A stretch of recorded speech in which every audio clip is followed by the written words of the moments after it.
સમાજમાં શિક્ષણ અને બીજા આગેવાનો થી ખબર કઈ રીતનું હોય મને ખબર નથી, પણ ભાવસિંહજી બોલ્યા હોય કે હું 1000 રૂપિયા આલીશ ને 1 લાખ આપીશ કે 5 લાખ આપીશ તો એ આપે છૂટકો, તમારે તરત જ પૈસા મળી જાય, બોલીના પાકા। વાત સાચી કે ખોટી? આજ સુધી ગુજરાતમાં, ઉત્તર ગુજરાતમાં જ્યાં પણ ભાવસિંહજીએ શિક્ષણ માટે જાહેરાત કરી છે તો કોઈ એને અહીંયા ઉઘરાણીએ જાય કે ના જાય, પણ સામેથી એનો માણસ લઈને જે તે સંસ્થામાં આપી આવે। આજે આવડી મોટી ખોટ આપણને ભાવસિંહ કાકાની આજ વર્તાય છે, પણ મજબૂત પાયો ભર્યો છે એમને, એના પછીની ટીમ સારી તૈયાર કરી છે।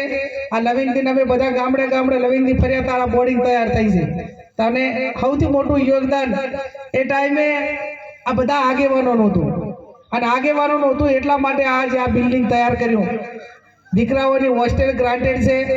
હું માનું ત્યાં લવિંગજીને ચોખવટ કરવી પડી કે ભાઈ હવે સોગન ખાધા એટલે હવે કોઈ વેમ ના રાખતા। આમાં શું છે કે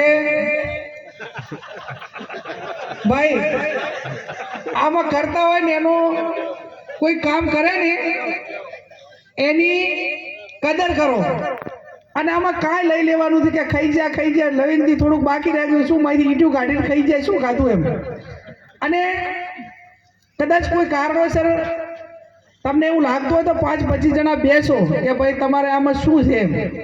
અને હું તો એ બાબતમાં સ્પષ્ટ એટલા માટે છું થોડા ઘણી કે જેટલા કેળવણી મંડળ આપણા સમાજના ચાલે છે એમાં જે વહીવટ કરતા હોય ને એની મુદત નક્કી જ હોવી જોઈએ કે તમારે 4 વાર તમારે વહીવટ કરવો અને પછી બીજાને તક આપવી। અને હું તો એટલા સુધી તૈયાર છું કે આખો સમાજ ભેગો કરી જે તે વિસ્તારનો કેળવણી મંડળમાં જે ગામમાં આવતા હોય લવિંગજી સૌથી વધારે પૈસા આલે પ્રમુખ, બીજા નંબરના આલે ઉપપ્રમુખ, જે પૈસા આલે એમ ગોઠવાતા થાય આજે ખોટી એમ।